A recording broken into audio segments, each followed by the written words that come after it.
Okay, I'm back up again. I hope you can find it. I'm sorry. I'm so sorry. This just is not turning out the way I wanted it to. Because this is just such a iffy thing. You don't know. I'm not. There we go again.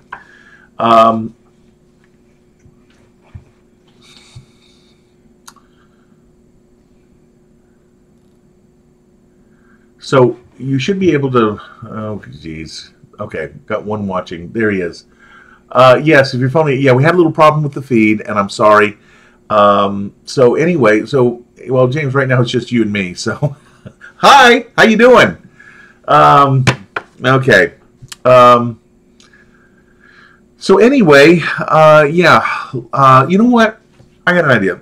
Here's what I'm doing. We're just gonna go to black, and we'll start over. Like this is a brand new show, because, like I said, it's just you and me right now, and I can edit all this out. Okay, so here we go. Go into black, and then we'll start up again. Here we go. So black.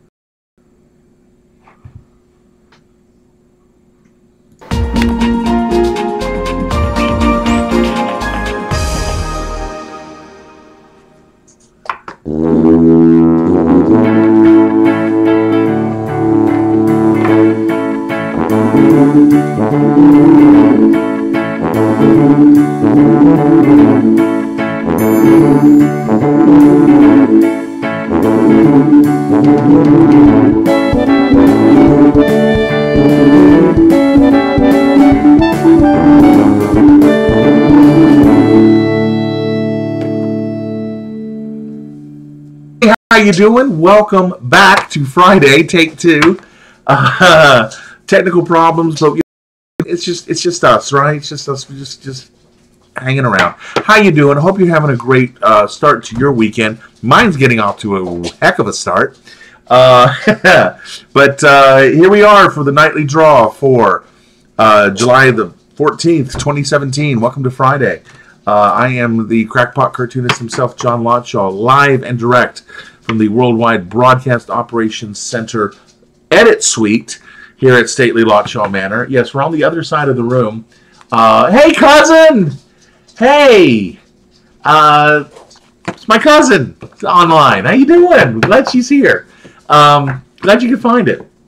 Hey, so, yeah, we're having just a little technical difficulties, but you know what? It's only television, right? So we'll figure it out. How'd you like the new Open?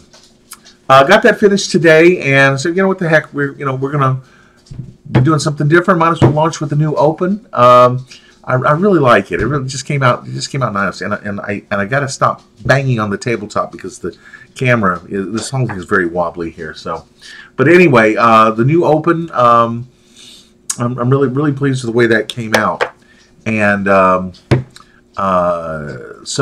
far the syncs. The audio is out of sync. Okay. We'll get it figured out. So we're just gonna slog through this. Anyway, so tonight we're gonna do something a little different. Instead of me drawing on the drawing table, I'm gonna be drawing on the Cintiq. I have a Cintiq. Which, if you don't know what that is, a Cintiq is a tablet.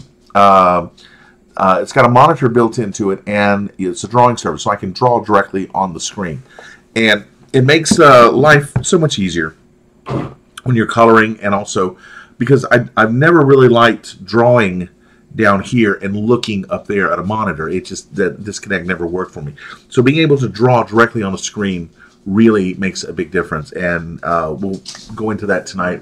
Gonna do some scanning because we're gonna scan this. Remember this from last night? Tom Baker drawing, and we're gonna scan this. By the way, you notice how bright things are? It looks like broad daylight over here. This is only two lights. I only have two lights set up, and it makes all the difference in the world. Because usually, the background's so dark and everything. But it's just two lights. This is just two lights, and blang. It's like broad daylight in here. And the video's breaking up a little bit, I see. Nothing we can do about that right now. I'm going to try and figure that out. We got it figured out over there.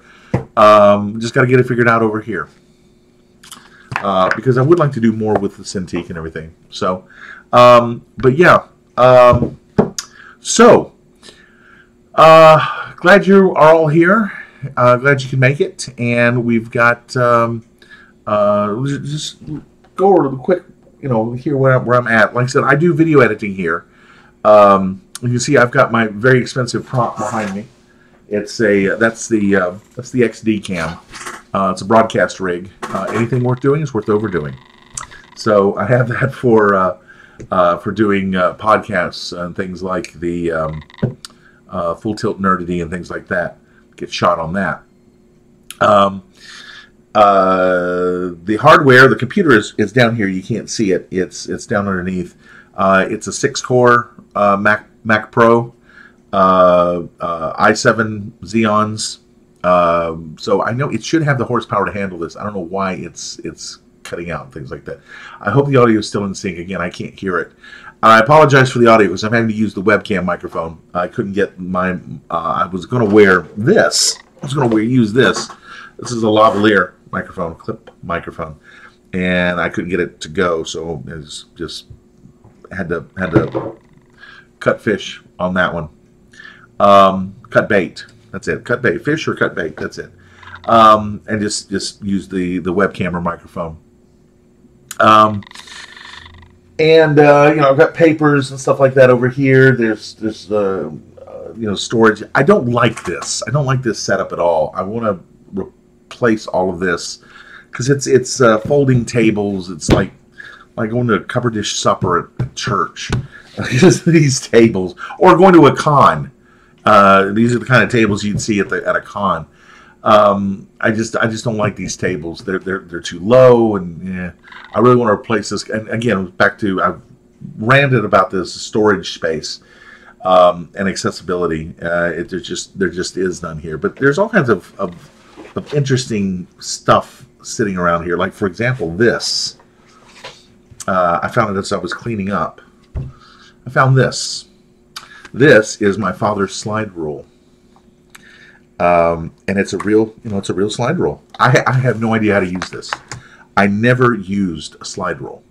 I love that scene in Apollo 13 where Jim Lovell's calling down navigational corrections, and you see all the engineers doing the slide rule and checking his math.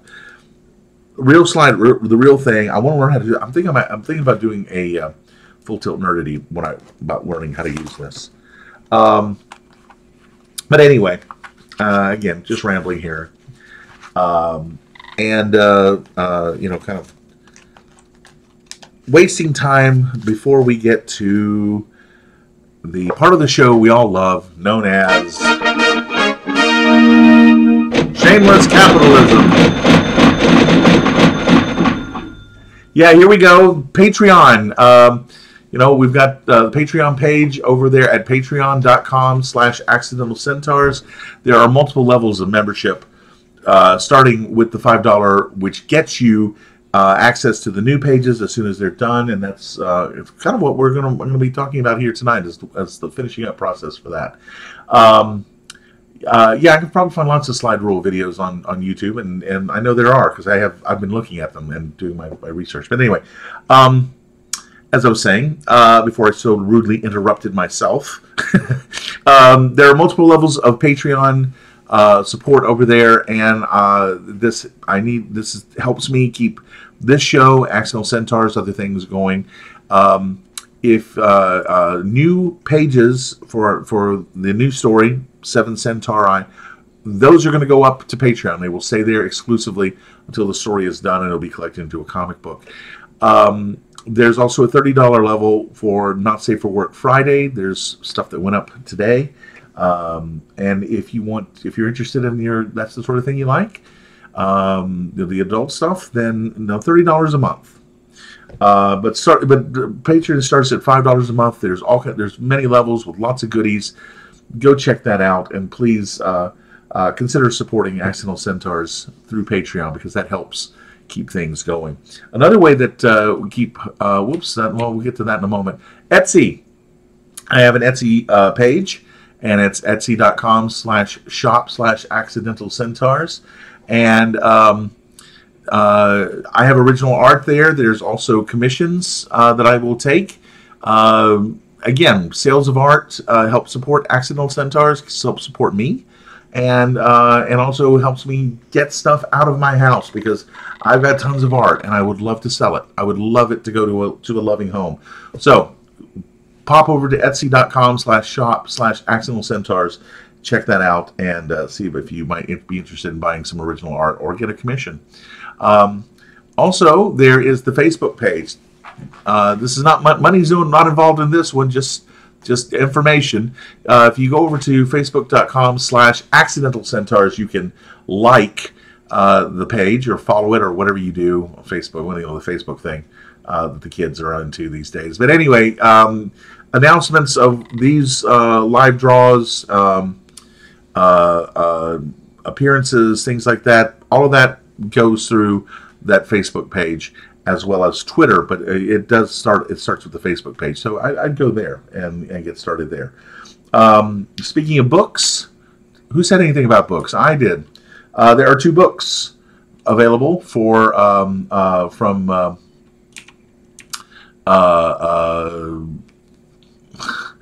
I just blanked. From Lulu. That's it, Lulu.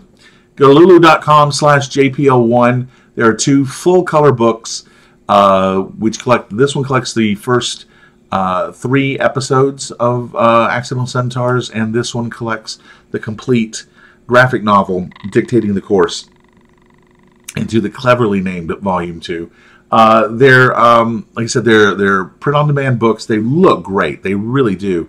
But if that's a little out of your price range, and I understand because it is print on demand, there are download versions that don't have the dead trees attached to them, so you can get those as well at the same URL.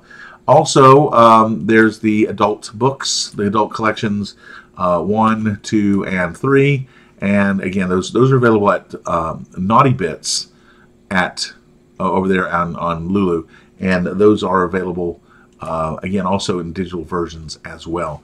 DragonCon is coming up. That is September 1st through 4th. It'll be here in Atlanta. If you're in Atlanta and you're coming to DragonCon, come on by. We'll be over in the Comics Alley, Building 3, if memory serves, at America's Mart. I'll be with Bill Holbrook and the one and only Tom Heinches, the Eisner-winning editor of Hogan's Alley, great magazine that I would highly recommend that you take a look at if you're interested at all in comics of any sort. That's going on over there, and then the patrons are very important, and here they are. Here's the patrons coming up. I'm going to roll their names just because they deserve it, because it's a very important part of keeping this thing going. One thing that I think tomorrow, I'm just rambling on while we put the names across. I'm going out. I think I'm going to go out tomorrow and start scouting out locations for the eclipse. August 21st, there's going to be a total solar eclipse. It's going to be the last one visible in the United States for a very long time. I think the next one is 2040. That will be visible within the continental United States. And I'm very lucky that the path of totality is going to pass just north of here, pass through the mountains of North Georgia and into South Carolina and go straight through South Carolina. So I think tomorrow I'm going to go over and there's the patrons. Hello guys, thank you very much. I think I'm going to go out and scout that out because I'm going to go out and shoot it with that rig. That's going to be really cool because total eclipse, very cool. Total eclipses are. So, but anyway, there's our. Yeah, I think that's it. Yeah, that's it. That's all of the patrons. So if you want to see your name on that list, go over to Patreon and join the list, as it says right there. Be a patron over at patreon.com/Accidental Centaurs. Okay, enough rambling. We're late enough as it is because we wasted time with technical issues. Let's talk about some software and what I do here. Let me switch over what's going on my tablet right now. And so first thing I'm gonna do is I'm gonna come over here and I'm going to first well, let me get my stylus. Here we go. And you can see my cursor now. In Photoshop, I can, let's see, here we go. Import from ViewScan. And that's going to load up ViewScan. It's probably going to load it in the other screen, but I'll drag it down here. ViewScan is, yeah, it did, is scanning software. If you have a scanner, I cannot recommend this software highly enough. It supports everything. If it scans, this software will scan it.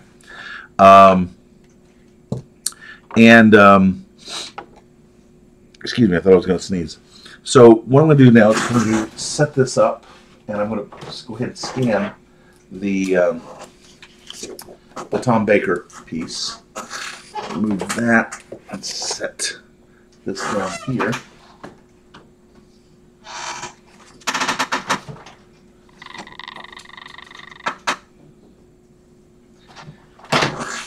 ViewScan will work standalone, and it also will act as a scanner driver for Photoshop, which is how I'm using it right now.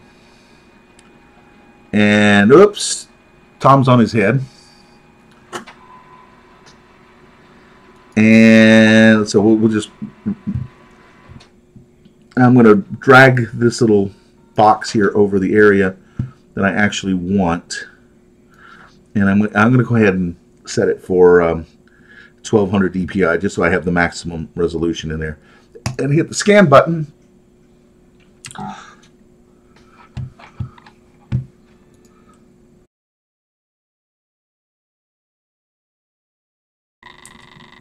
And it scans away.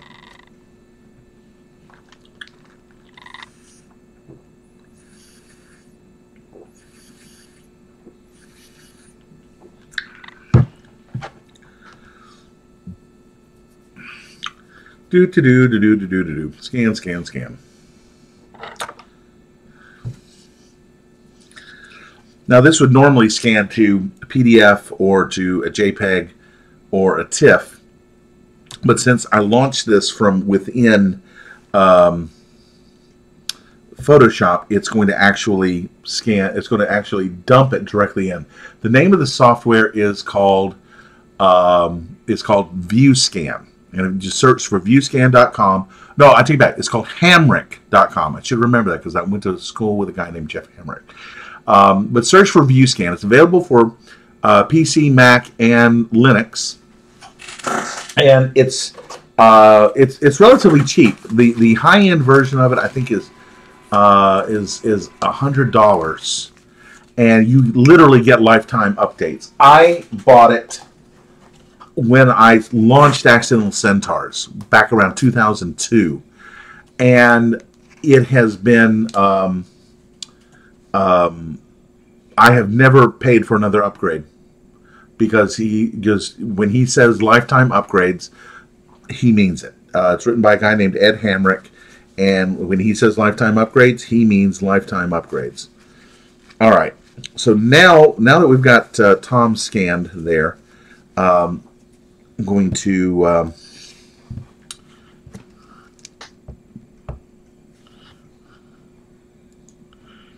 close this window, and now that will open up in Photoshop. Ta-da! All right, first thing I'm going to do is I'm going to save this and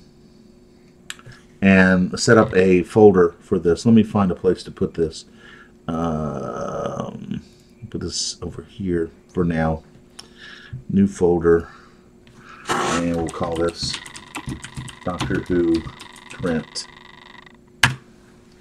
and we'll call this 404 Tom Baker. Okay, so now that I've got him scanned and colored in, or not colored but scanned, next step is to start making this ready to go for a print. Now, as you can see here, I don't know if you can see, but This is in as an RGB image. Since this is going to go to print, I actually want this to be CMYK. So we'll change the color space. RGB is additive color, which is what you have on a computer monitor. CMYK is subtractive color, which is used for print. CMYK stands for cyan, magenta, yellow, black. The key actually technically stands for key color, which signifies black, but also B is usually in color space terminology is blue. So now the next thing I want to do is I want to work on the levels. Let me show you what I mean. Okay, no, I don't want that. I don't want curves. I want levels. Adjustments, levels. Let me bring that in here. There we go. Okay, as you can see here, this is the white area. This is a histogram of how many pixels, or the percentage of the pixels of a certain intensity in this case, because we're looking at all the colors. And so this should all be black, but it's not. It's way up here in the grays. Black is all the way over here. These are all gray. So what I need to do is I need to take this little slider and I'm going to crush all of this down, and then take this and do the same thing for the white. So it's basically going to turn it into black and white. And you really can't see the difference, but trust me, it is there, because if I go back to levels, you'll see everything's pushed over here to this side and everything's pushed over there to that side, which is fine, which is what I want. Okay. Now the next thing I'm going to do is I'm going to make a copy of this layer, copy the layer, and I'm going to copy it again. And I'm going to turn that one off. And then now that I'm in here, on this background layer, this is going to be my colors. And what I'm going to do is I'm going to use a plug-in here called Multi-Fill. And what that's going to do is it's going to go and it's going to try and fill each space in here with a unique color. Now, this may work, this may not. If there's any leaks, it's not going to work very well. And Mark Phillip, Idaho Bob, will tell you I'm notorious about that. So here we go. Cross your fingers, and survey says it's going to take a while because this is a very high image. Okay, there we go. Oh, that actually worked out pretty well. Now this looks horrible. I know this looks horrible, but this makes it very easy because each one of these colors is a separate area. So I can come in here and actually, it looks like we have a leak right here. We have a leak right there. See that little leak? So what I'm going to need to do is that all needs to be his brown hair. So I'm going to actually fix that. Oh, you know what I forgot to do? Doggone it. I forgot to do this. All right, first thing I'm going to do, I'm going to go back, turn this back into RGB. Don't flatten. Yeah, I forgot to do this. Let's get rid of these layers here. And then I'm going to come in here and make this black and white. This command does not work in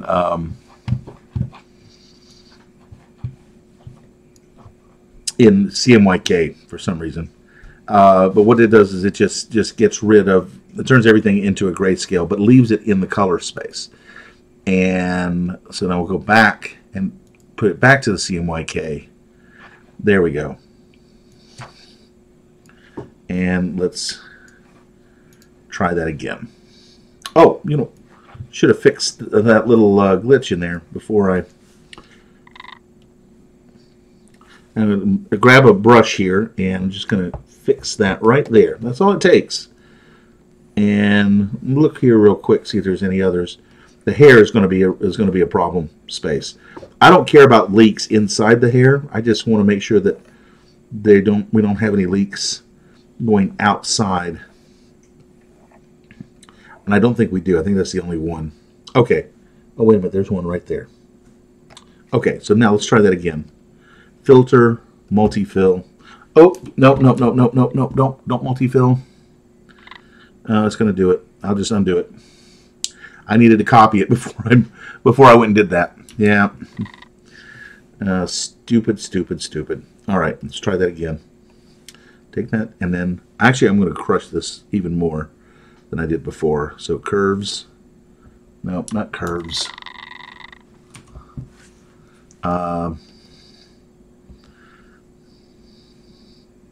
Levels. There we go. And pull this up here. Actually, I'm just going to slap these two together like that. And that should, with multi-fill, fill it even better. Get it up tighter against the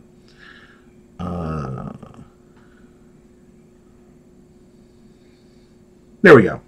Okay, good. Now I'm going to take the paint bucket tool, and first thing I'm going to do is just make his eyes white. Now, this is why the multi-fill plugin is so nice, is that I can now go and pick a color. Let me pull the color picker down here, and I want to get a brown, nice brown. There we go. And this will be for his hair.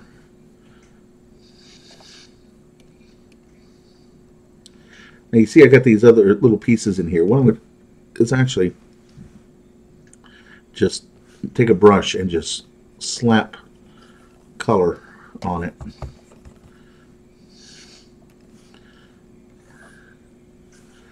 Like all of this in here. This is all created by the brush, and the texture of the brush.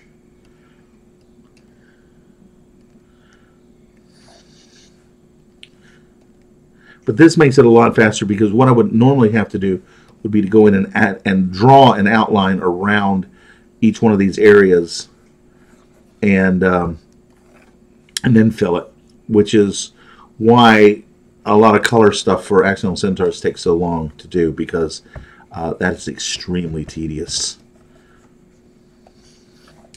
This is a lot less tedious, believe me. Trust me, this is much less tedious. See, there was a leak there that I didn't catch, but now you notice I'm getting rid of these lines here. The lines here. I'm not, because the lines are preserved on another layer, and we'll put them back in momentarily. I'll show you that in just a second here.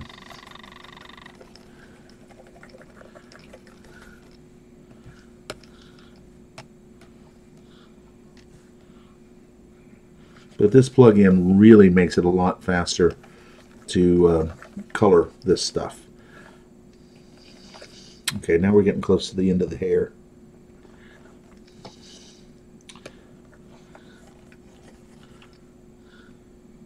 No, that's not right.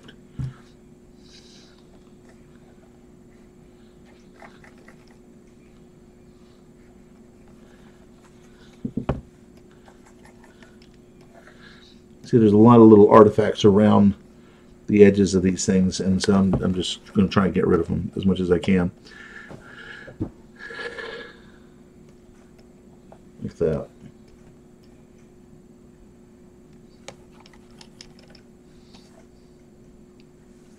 All right, now we need a skin tone, and what I'm going to do, I'm going to cheat on the skin tones, because I've got some color swatches over here, and actually these colors right in here.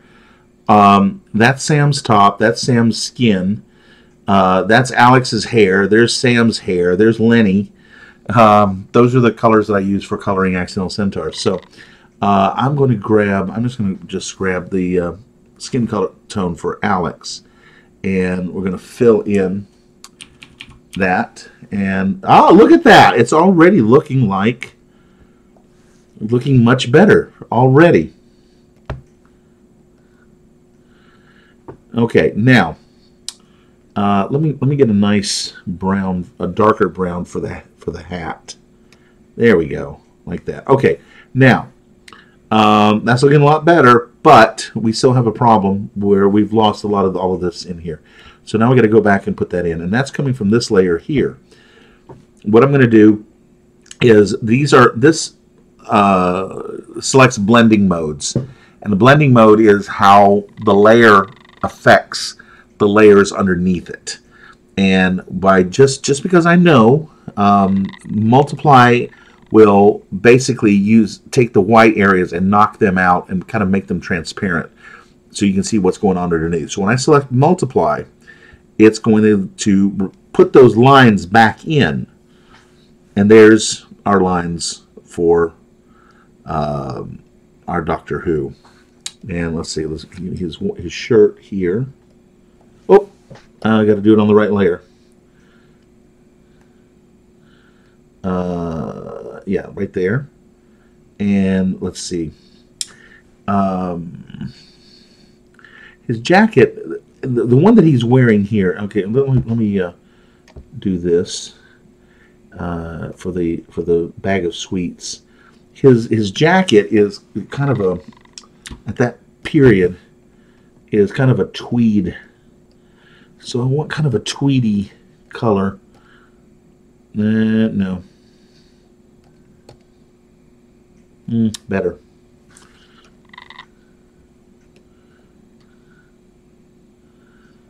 And I like that color there for the tie, so I'm just going to go ahead and grab that. And then a little bit grayish there. This color is going to be actually transparent, so I'm going to knock that out. And it's going to show up white because there's another layer. The original scan layer is underneath it, and the clicking noise, yes, is a fan. And normally you don't hear it because the microphone that I use is very directional. But unfortunately, since that microphone decided not to cooperate tonight, you hear everything. You probably even hear my mother watching the ball game in there. I don't know how the Braves are doing. So, okay, so now I've got that knocked out. And which if I turn off the top layer, you can see is see this checkerboard in here that indicates that's a transparency. And so that one needs to be knocked out as well. Oh, we got a leak. So D, and we'll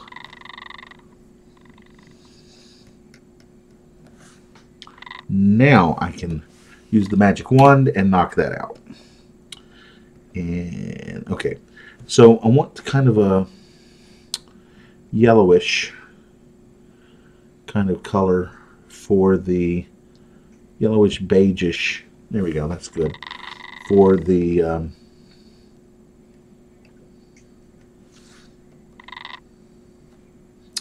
I need to deselect. There we go. Oh, that colored a lot of the, yeah, well, that took care of a lot of it. There we go. All right, I want this to be the same color as this. This needs to be the same color as this because that's the shirt. And then this, I'm actually going to make a darker version. So using this, I'm going to go into brightness and knock this down so it's the interior of his sleeve. And just color that in there and then make that. And then this also should be a darker, but not as dark as the interior of the sleeve here for the pocket. And for now, I'm just going to leave the pants that kind of blue. And then, because I need to get color reference. But this will do for now. And then just kind of the boots here. And then here's what we've got. Wow, already it looks a whole lot more like the Fourth Doctor.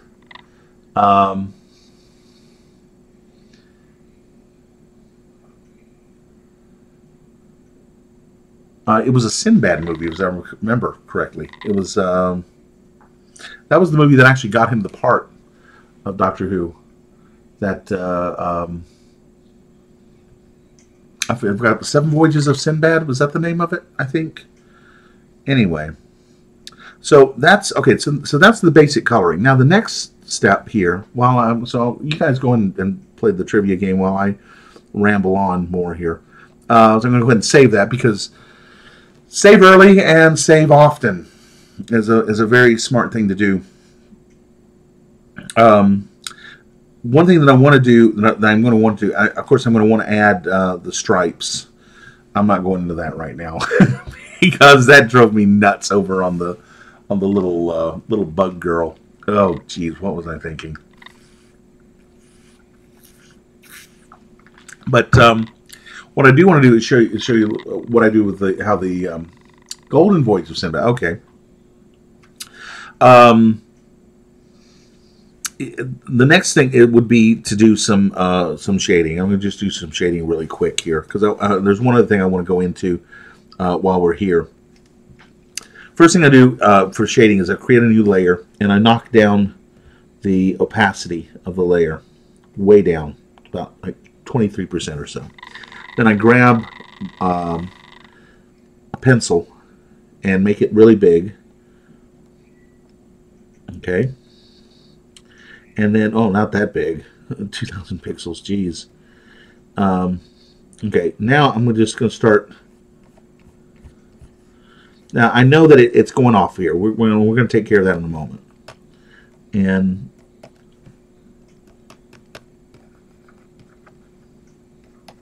right now, I'm just working on putting shading on his jacket.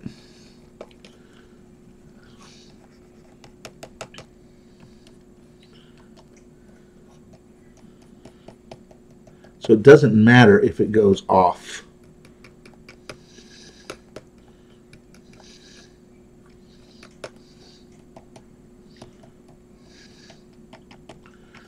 Okay, so now the next step will be to blur that out. And I'll go over here into the filter layer and select the Gaussian blur. And make sure preview is set. It's not going to, you don't see anything right now because it's only one pixel radius. But if I increase this number, oh, you can't see the dialog box for that. Let me bring that down here. Okay, and you can see I can adjust that to the level that I want. I think that looks good there. And I don't want it to be that dark for this. So now it's going to actually render that. And I'm just going to lower the opacity a little bit more. There we go. Because I just want a hint of it.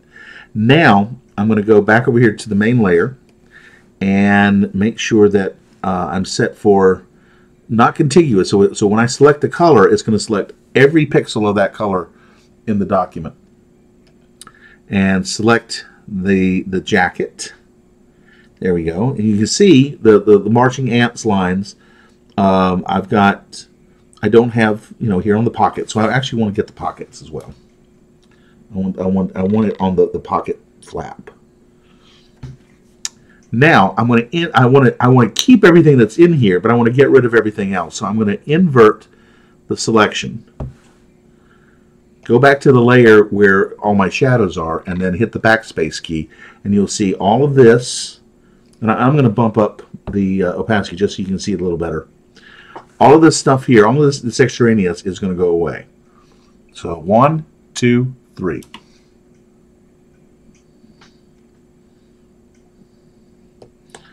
One, two, three.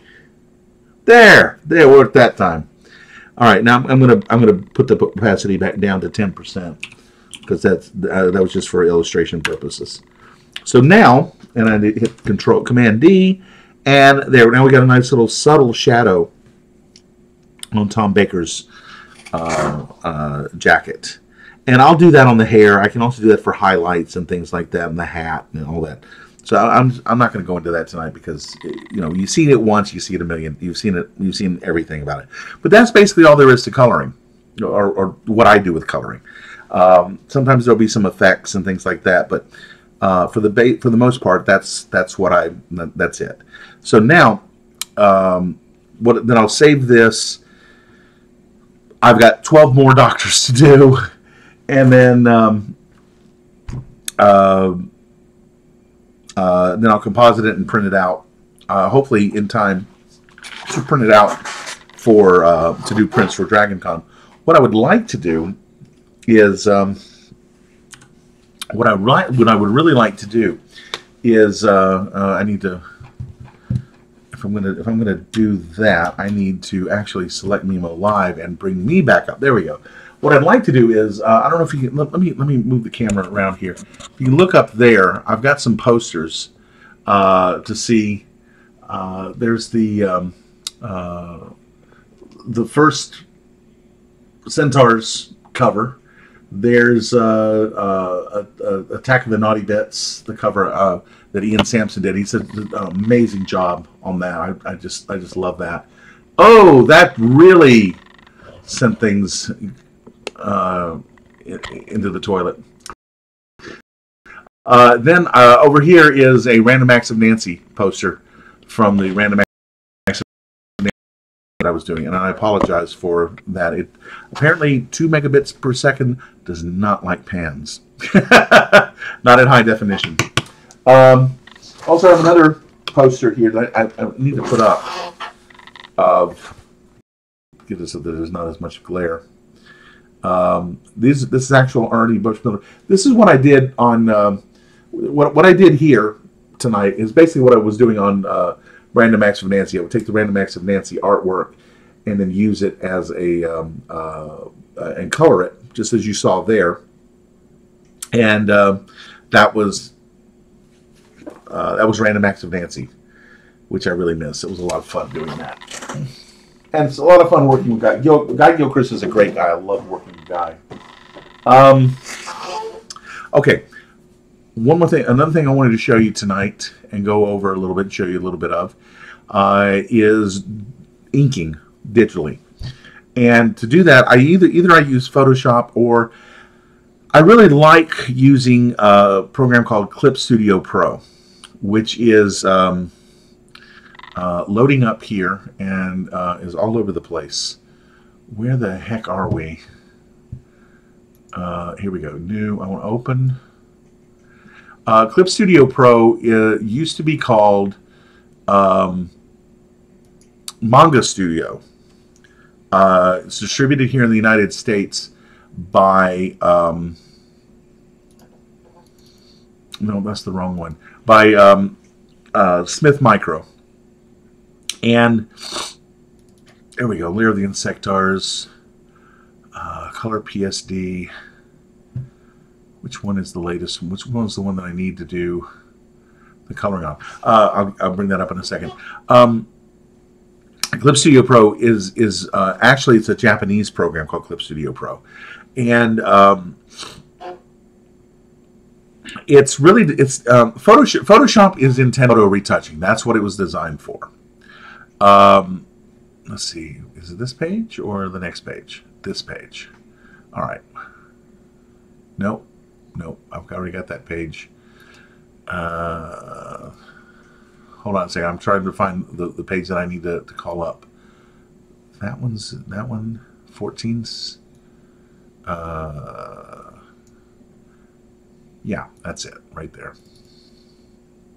As I said, it's aimed at manga artists, and as such, there's some funky stuff in the program. Let's see. There we go. Load it that way. There we go. Okay.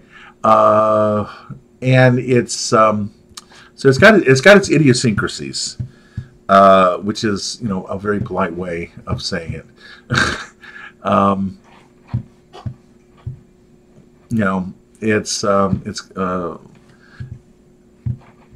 It's got a learning curve, and so I'm still working on that, and I don't know if all of my panels are going to work over here the way I want them to.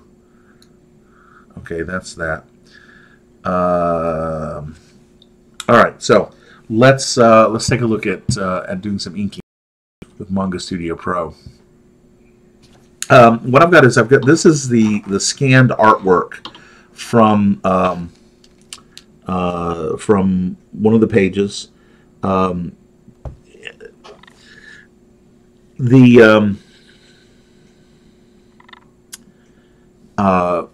Lair of the Insectars was put up basically as rough pencils or finished pencils, and so what I've done is I've got the scan of the finished pencils in here, and then there is over here. I've already got it set up with the various panels set up as different layers.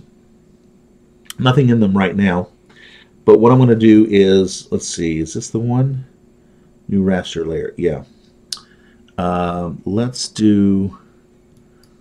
Okay, there's a new raster layer, and I'm actually gonna work on this one right here because it's got Lenny in it, and I just like it better. Actually, let's see. Let's do this one down here, and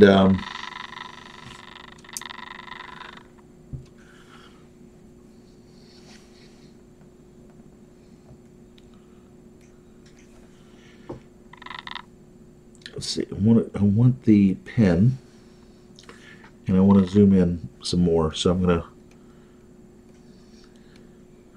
and like I said, I'm still learning this program very much so. So workspace reset to canvas, reset to default.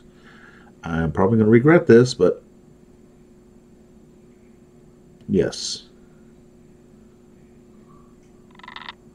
Okay, that brought stuff back up here, which is kind of what I wanted to have happen. Let's bring this down here. Okay, and dock it there. There we go. That's a little better. And then bring this one down and dock it over here.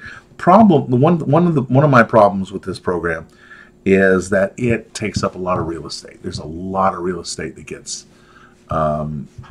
sucked up, and I don't have a very big screen here. I would like to get a Cintiq, but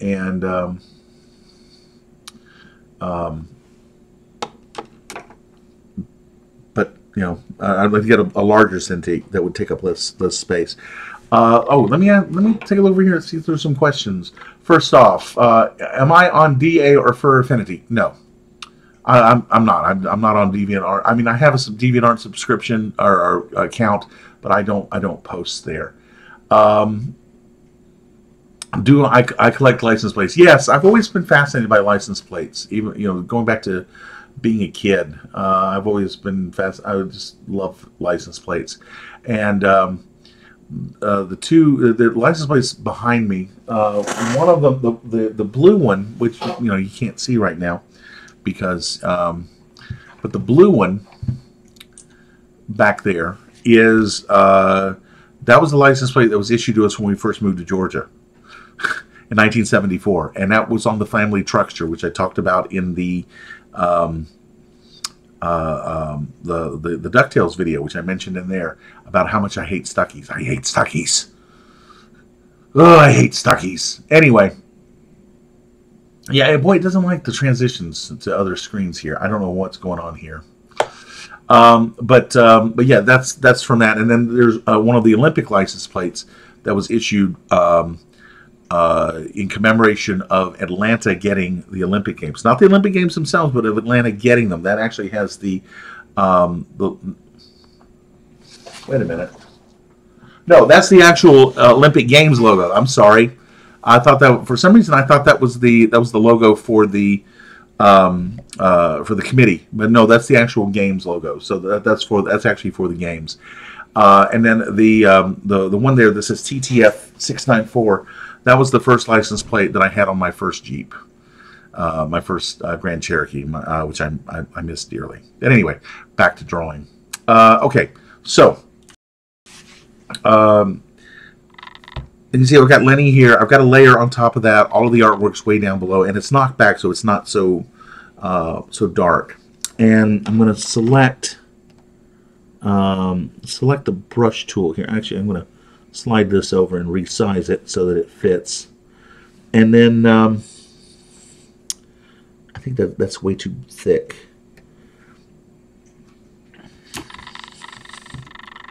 And then start drawing. And of course, I picked the wrong color. Let's see, I want black. Let's try that again.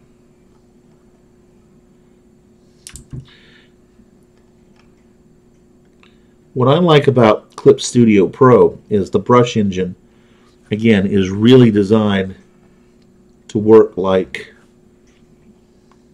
a drawing, physical drawing apparatus of some sort. You know, paper and pencil.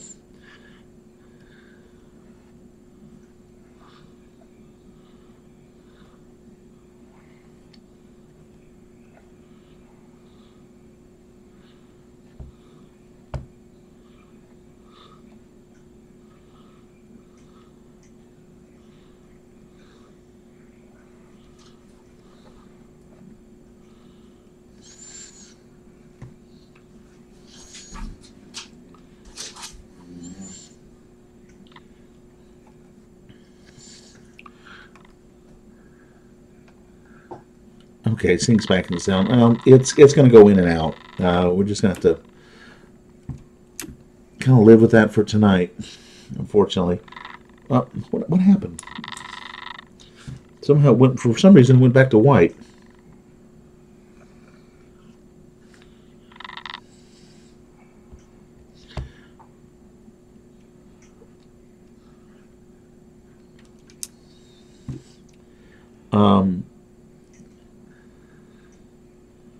Now you notice I drew over here, but it didn't show up. That's because there's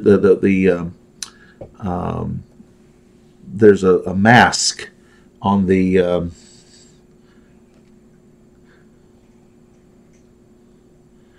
the artwork, and that's the edge of the mask right there. And I'm not really going to, I'm actually not going to use all of this. This dotted line is where the actual panel border will be.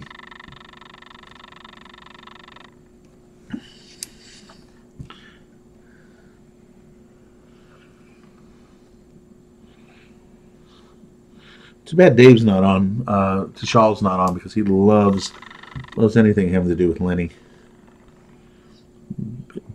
Biggest Lenny fan in the world. Now, the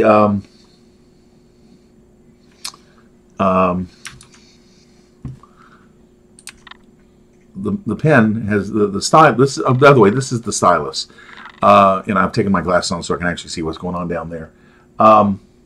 This is the stylus that I use to draw with the Cintiq. This is provided by Wacom. It has a tip on it that I can flip around, and this is programmed to work as an eraser. So I can draw, and then when I want to erase, I just flip it over and I erase, just like I would with a pencil. Although I don't use the erasers on pencils. But anyway, I do use the one on here because it's a very convenient tool.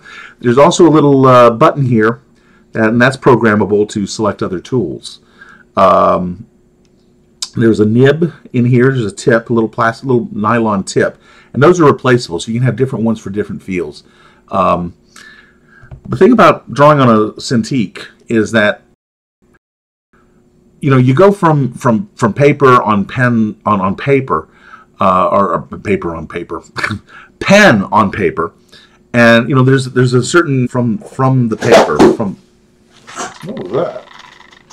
Oh well, find out after the show. There's a certain feel that you get from the paper, feedback that you get. You don't get it from the Cintiq because it feels like drawing with a ballpoint pen on glass, because basically that's what it is. Okay, glass ballpoint pen. So there are different nibs in here to try to simulate different feels. Yeah, it is what it is. You learn what the Cintiq feels like, and you learn its feedback just like you learn with paper. So now, Why is it? Why am I not going away?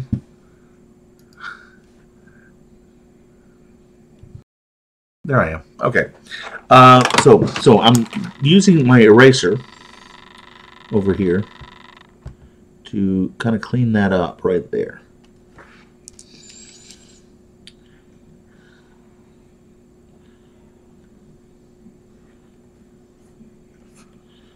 I don't like that, so I'm going to undo those.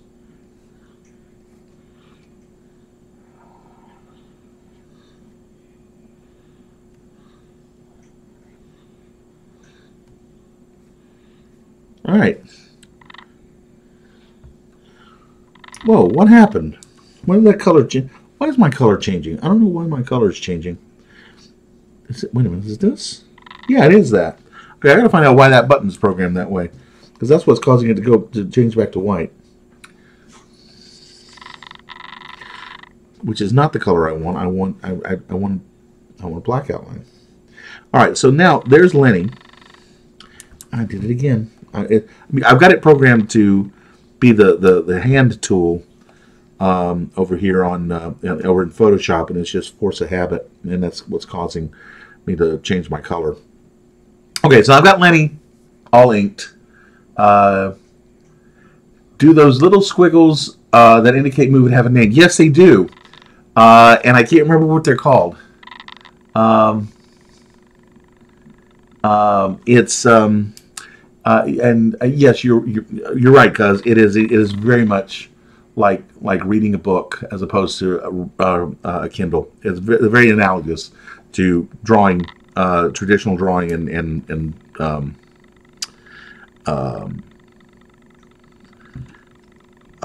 drawing on a Cintiq. But as for the little squiggles, yes, they do have a name. Mort Walker wrote a book called Backstage at the Funnies, or Backstage at the Comics, something like that. And he came up with names for all of these things, and I can't remember what they're called. We discussed this we mentioned this a while back, and Dave actually came up with them. So I wish he was here, because he would come up with it again. But we do have, there is a name for them. So, and there's names for all of the little various. They're funny names. And he was doing them, kind of like Sniglets, like what's his name? Rich Hall used to do back on Not Necessarily the News. Words that should be in the dictionary that aren't. Anyway, so Mort Walker did come up with all of these. Now that I've got Lenny done, I'm gonna create another layer.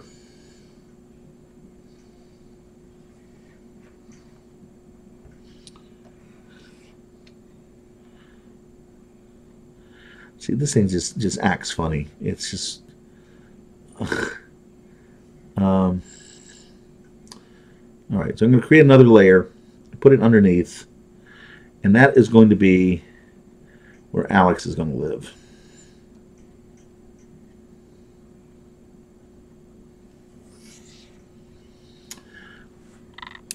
So each character gets on a separate layer.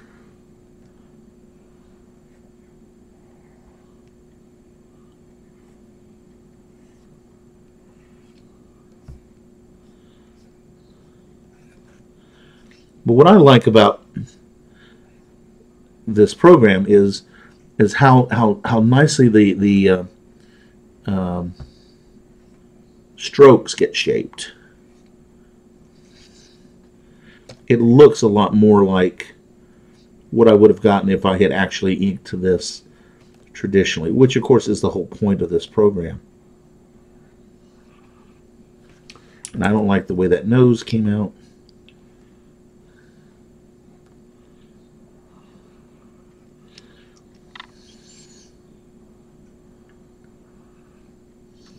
Still don't like the way the nose came out.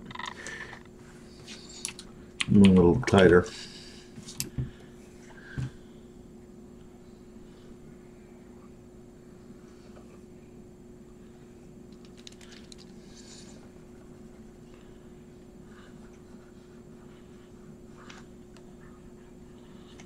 There we go.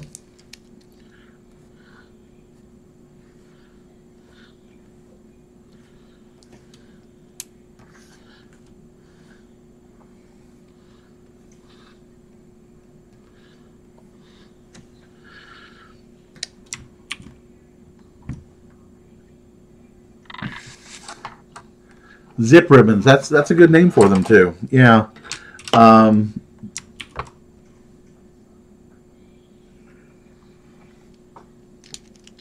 we'll get this little bit right there. Oops. Too much. Too much erasure. And again, as you can see, I've got some unclosed in. Oh boy, I'm just making this worse. I just keep.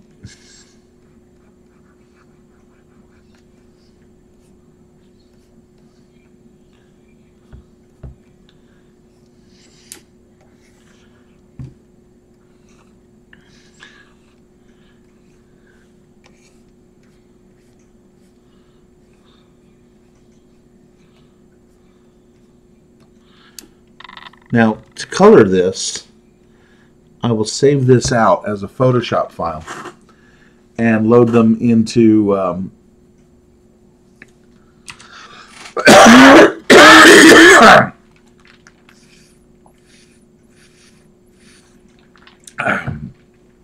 excuse me.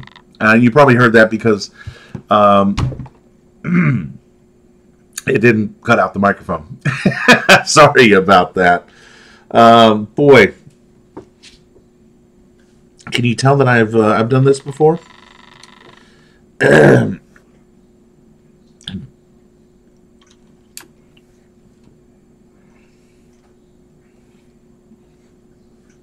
I said, it's almost like real television.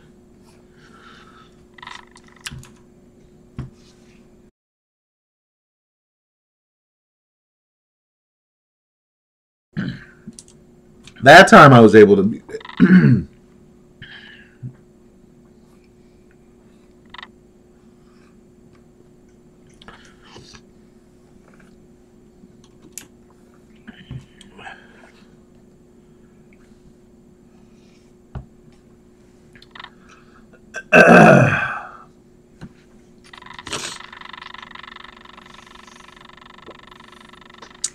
one of the reasons why I'm doing the show over here tonight is because when I shot the opening sequence, I made a huge mess. And I cleaned it up. I did get it cleaned up. But I used so much ammonia that the toxic fumes over there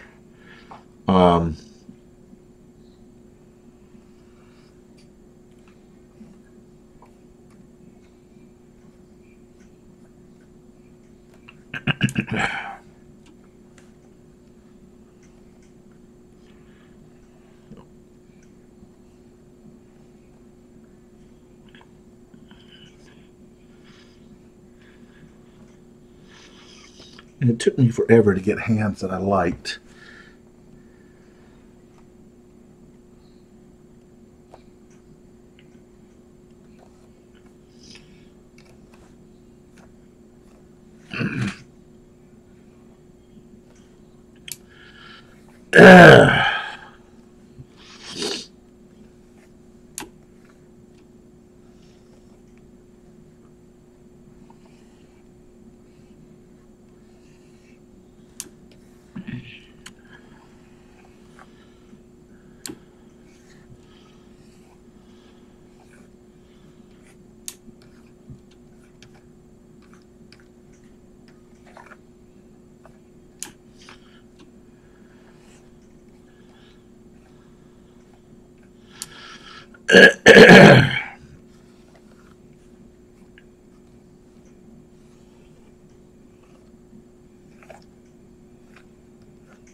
I'm going to do a little cleanup right there. Oh, and that wasn't a very good cleanup right there. There we go. Nope. All right. So now, if I were to go and turn off the background layer, you can see there's Alex and Lenny. No, I am not on either one. I already mentioned that. I thought I answered that. Oh well. Anyway, no, I'm not on DeviantArt or or for Affinity. I'm on neither one of those sites. So anyway, so now the next step would be to do the background, where I would do that again in a couple of layers, going back to the from the front to the back, so that if I wanted to do some depth of field type effects, I could put some blurs on them and everything, and then the clouds. But that's basically how I ink over here digitally.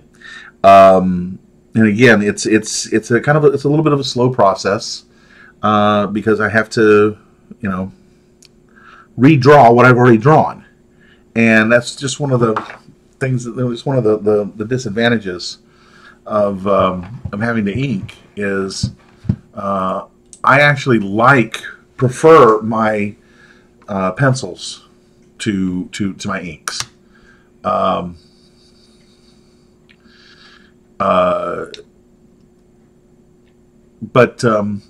you know,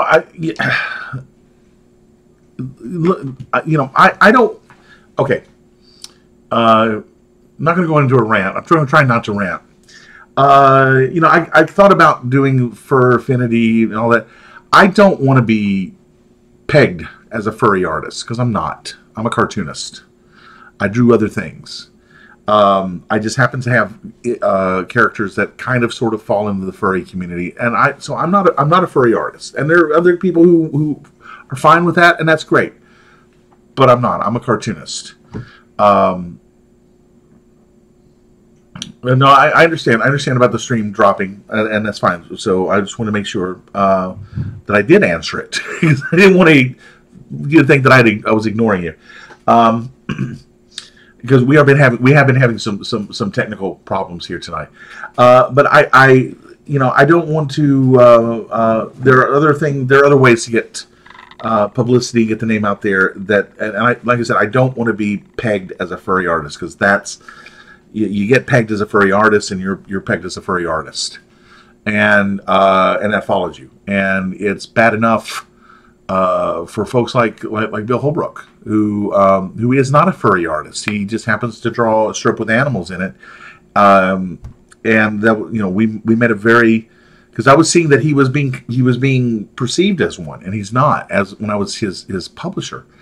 Oh hi Dave, glad you could make it.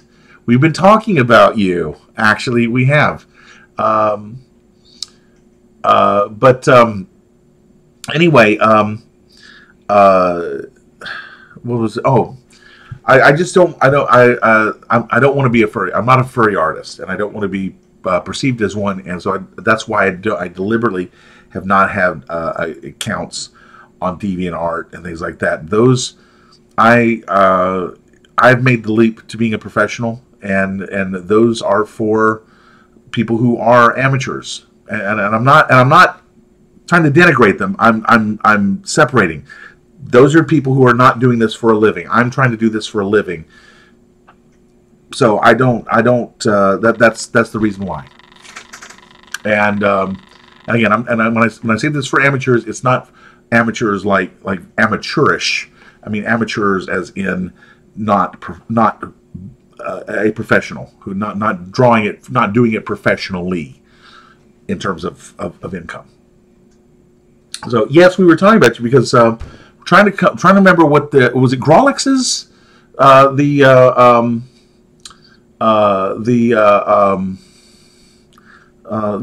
speed lines, the motion lines, and it was backstage at the comics or something. What was the name of Mort Walker's book? You came up with it the other night.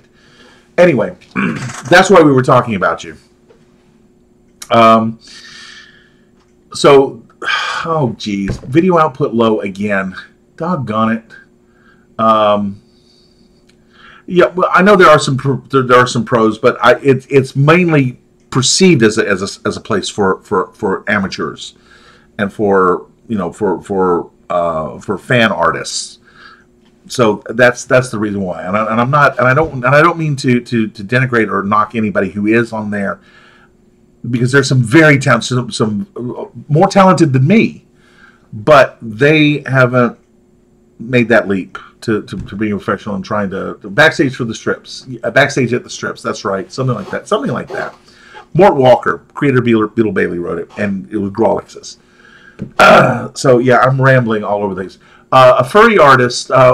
My cousin has just wondered what a furry artist is. A furry artist is an artist that mainly caters to the furry community. The furries are people who are fans of anthropomorphic art and characters. An example of an anthropomorphic character would be like Bugs Bunny, an animal character with human characteristics. And there's a whole fandom that has grown up around it, and it's a very big, very welcoming fandom. They have conventions that are dedicated specifically to that. But on this, and I know that there's a lot of great people there. I've met a lot of great people like T'Chall, who is a very good friend and have been a very big supporter. I met basically through the furry community. But it does have a there's a bad side to it too. That tends to be what people focus on, unfortunately. And of course, there's also a lot of drama. Oh God, is there drama? There's enough drama in there to fill a couple of soap operas. But it's kind of the redheaded stepchild of science fiction fandom. I hate to say it, and that is what it is, and that's the way that it's perceived, unfortunately. But anyway, so that's what it is, and like I said, there are quite a few furry conventions, and I've been to some of the best conventions I've been to have been furry conventions. Anthrocon, great show in Pittsburgh, great city. I love Pittsburgh.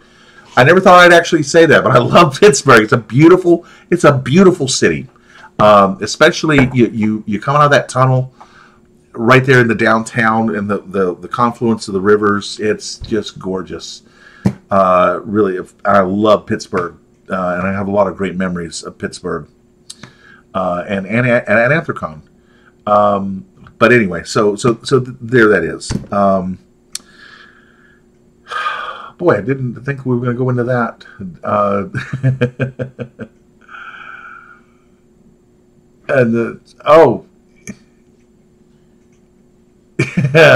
I bet he has. Liquor, you'd think that would be more of a National Cartoonist Society thing. NCS, my joke about the NCS is that it's a drinking club with a drawing problem. But anyway. Okay, well, anyway, that was a little look here at the what I do over here on this side of the room.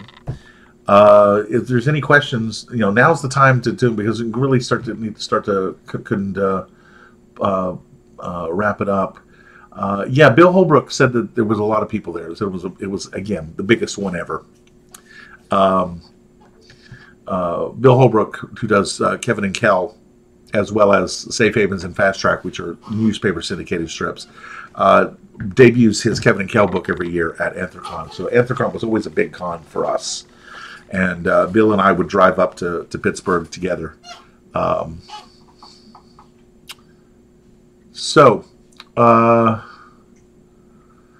there any other questions about what I've been doing here? How I do this? The poster behind you. Did I make that? Which one? You're talking about the Accidental Centaurs banner? Is that the one you're talking about? I think it probably is, because it's the only one that you can see. No. Well, yes and no. I drew it, of course. Obviously, I drew it. But the banner was printed. And actually, it's been in the background for a couple of weeks on this show. You just couldn't see it because it was so dark. And boy, these lights really made a huge difference. But I had a printing company make that, and I have that behind me at Dragon Con and other shows. So yes and no. I drew it. I designed it. And I designed it bad. I designed it badly because it does not have the website on it. Oh boy, what was that? I can't do a face palm because if I do a face palm, I'll break my glasses. But there's no website on it. Duh. Boy, what an idiot sometimes I am. But I was going to do another one for Random Acts of Nancy. Actually, based it on the Warhol Nancy that I've got up there. So anyway, so that's it. It's a retractable vinyl banner. It says about 6 feet tall. And like I said, it sits behind me at cons. That's what it's for. And I put it there because I just wanted to cover up the closet door. So there that is. And my Star Trek clock, my mother bought that for me. And I said, I know exactly where that's going to go. Over there on that other wall. But that was when my computer and everything was over there, and I moved over here, so I put it back there. I put it back there specifically so when I do podcasts from here, it will be in the shot. Because I love Star Trek, and it's a gift from my mother, and I love my mother. So, video output low again. Glorioski. I'm gonna have to figure this one out. I'm gonna have to figure out what's going on here. Was it expensive? No, it was about $120, and that's you can. There are tons of companies on the internet that will do these banners, and you just search around. The prices fluctuate. Usually, it's going to be about $100 to $125. If you're paying more than $125, you need to look a little bit further because you can find it a lot cheaper than that. And then I just made a big Photoshop file, sent that off to them, and about 3 weeks later, this showed up. UPS showed up with this. Ta-da! And that was it. Yeah, I don't know why this is out of sync like this. It's weird because, the other computer, I thought there would be more trouble off the other computer because it's actually streaming to the access point over Wi-Fi, which doesn't have the bandwidth of the wired connection that this computer has to the access point. Who knows? And I got to stop hitting this table because it's bouncing the camera. Jeez. Need to work out a few more rough spots. Over here. For those of you who didn't see it, I think I'm just going to go ahead and play it again because you didn't see the new title sequence. So I'm going to go ahead and play that real quick. I think you'll like this. So.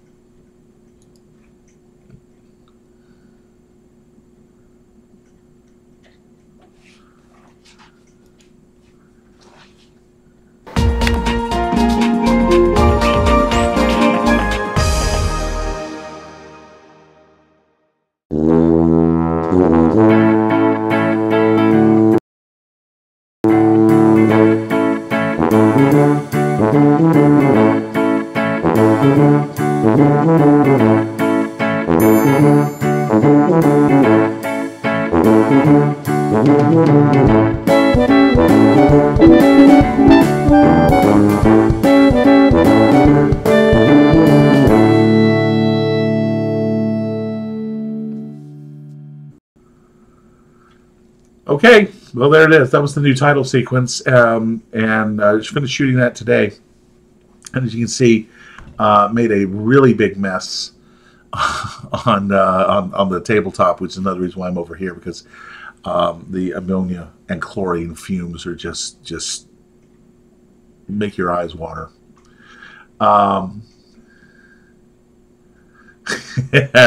So anyway, it's 11:30 out here, and the video stream is just getting worse.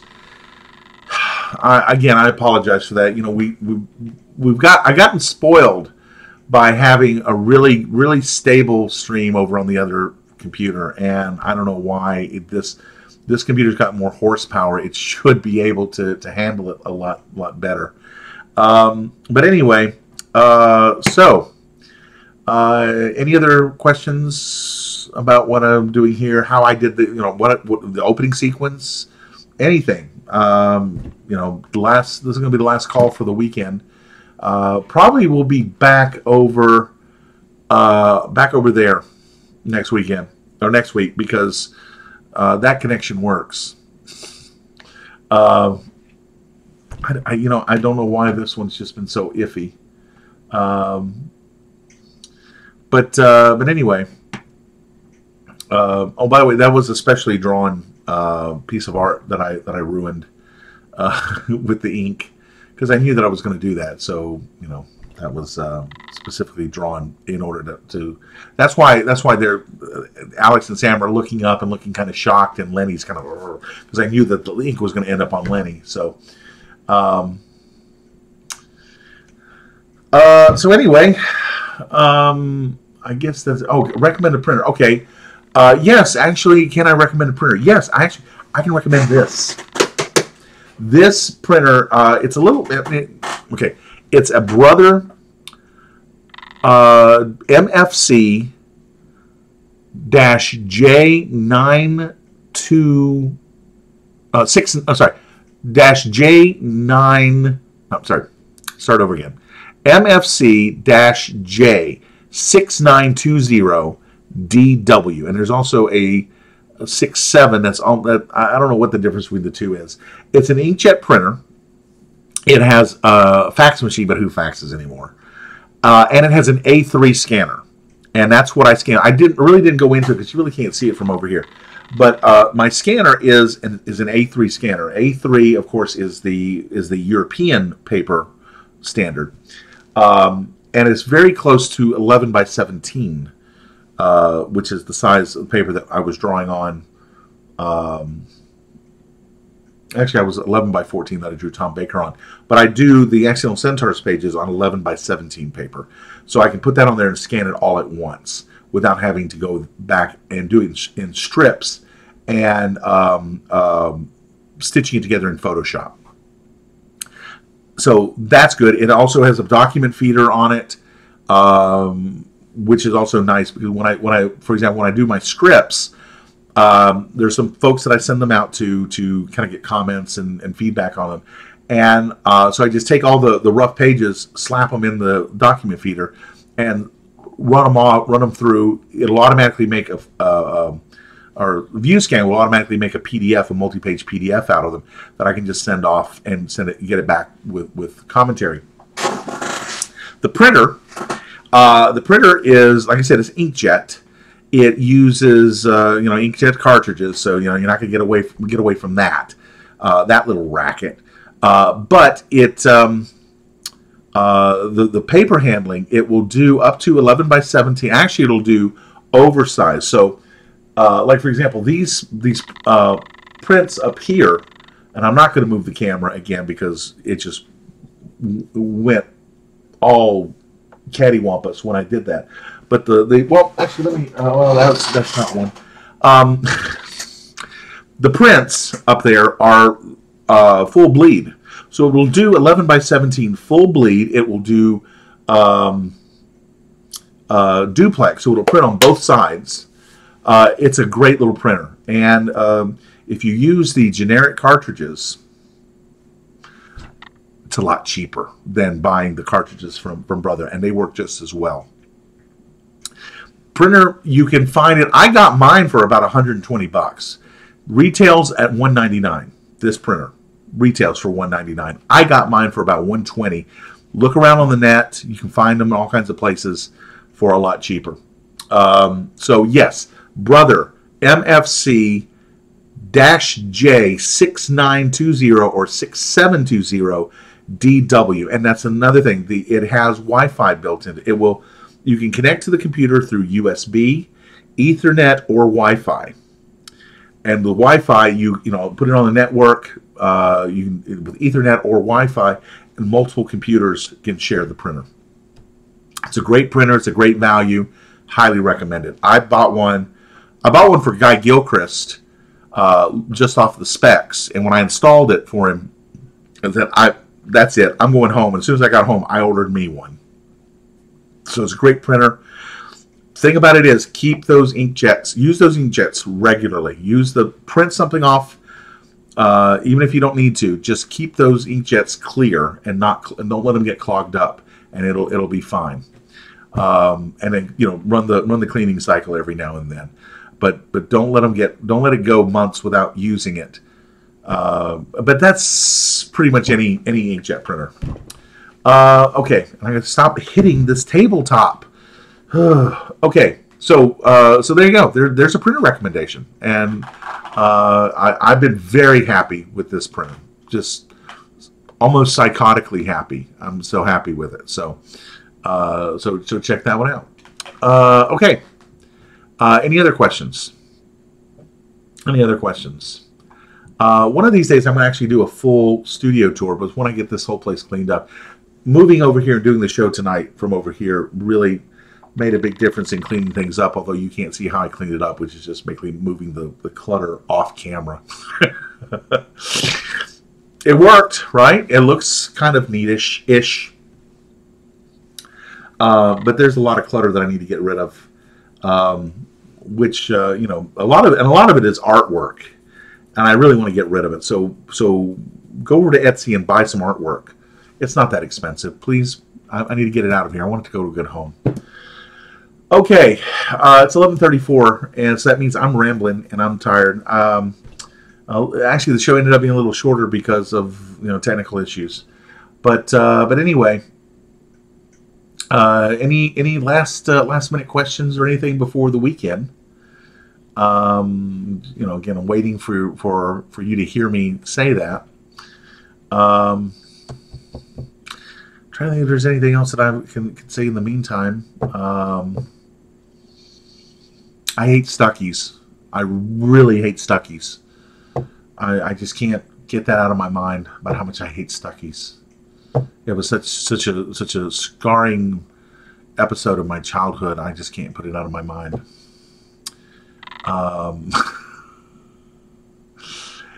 Okay, well, it looks like I'm not hearing anything else. So I think that's going to be it. I hope you all have a great weekend. I know I will. Like I said, I might go scouting locations out in South Carolina for the eclipse. So I don't know yet. But thanks for joining us. Those of you watching on the repeat, thanks for watching. And all of you who are here live, thank you for sitting through all this. Okay, Dave, 2 words. What 2 words? Muscle. We'll talk about that later. Okay, so all right, so I guess that's it for tonight. Thank you. Hope you all have a great weekend. We will be back here again, 10 o'clock. Eastern Daylight Time, Eastern Daylight Time, 7 o'clock Pacific, 2 a.m. UTC, for those of you who need to figure that out for your time zone, which would be 11 o'clock in Nova Scotia, 11:30 or 10:30 in Newfoundland. And I will set the reminder. I don't know why that reminder didn't get set yesterday. I don't know what happened to it, but I usually set it right after this, and I did set it, but YouTube, what can I say? Okay, so we've actually been on for an hour and a half with even with all the technical problems. So again, thank you for sitting through that. And helping me with trying to figure out what's going on with the technical problems. I hope you have a great weekend, and I will see you on Monday. So until then, good night, drive safely.